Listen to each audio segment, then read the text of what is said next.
how do we get by without having conference title games here to decide who goes into the playoffs? Well, they already have the record. Washington's record is better than Utah in conference. Now, you could expand and make everyone play 9 conference games. You get rid of divisions and have a better flow of games. Right now, everything's based Northwestern is only in because of geographic welfare. That's it. It's geography, right? So they need your schedule every year. There's ways to improve your conference race. But in the case of where there's actually 2 good teams in a conference, which doesn't happen that often, Georgia's getting in. Georgia has a loss in the SEC, lost to LSU.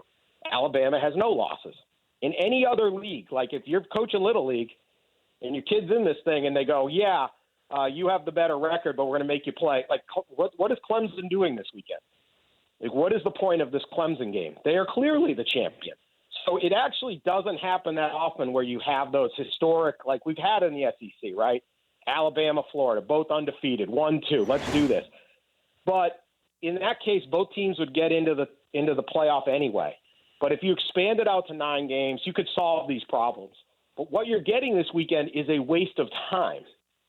It just does. When you have a playoff, if you came from another country, you tried to explain this to someone who doesn't understand college football, and you're sitting there Saturday and you're watching a Clemson game and you're going, oh, okay, so Clemson needs to win to get it to advance?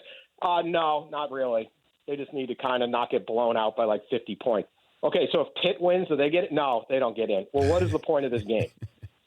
All right, we know. Okay, so let's say we're all in agreement here that this would be great. Fans would want it. So what is the hurdle as to why we can't put this into play? I know that there's a contract, with the 14 playoff with ESPN, and but what's the hurdle? There's no college football needs a commissioner.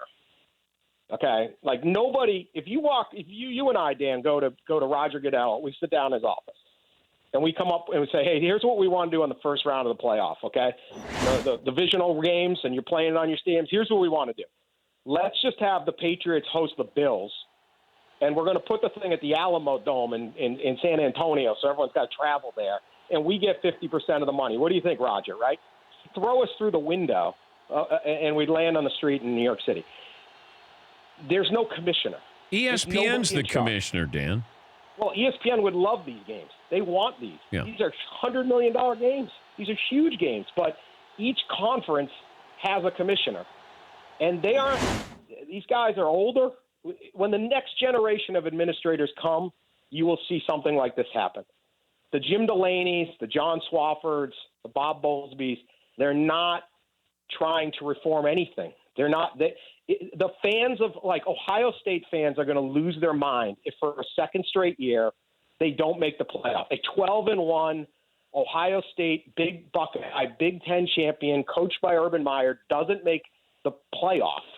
Ohio State fans sit there and go, "This is nuts. We're one of the best teams. This is crazy." The Big Ten offices sit there and go, "Yeah, we got a great steak last night at St. Elmo's." There's no urgency from the commissioners, not these ones. Now, the next generation there will be, but there's just nobody in charge to say, this doesn't make any sense. This does. Let's make more money, more meaning, fire up the country. Again, this whole week would be about college football and not, hey, is Oklahoma better than Ohio State? And that debate, which is tiring, it would be all about, oh, my gosh, Ohio State's playing Notre Dame on campus in a playoff game. That's one of the greatest things we've ever seen. And the excitement of all of that. Instead, we get this. It's literally like taking the conference championship games, conference basketball tournaments, and saying, we're going to just do that and then immediately advance to the Sweet 16. We're going to take out the first 2 days of the NCAA tournament because we have to protect the integrity of the Big 12 basketball tournament. For more Dan Patrick Show, tune to Audience Channel 239 on DirecTV or download the Dan Patrick Show app.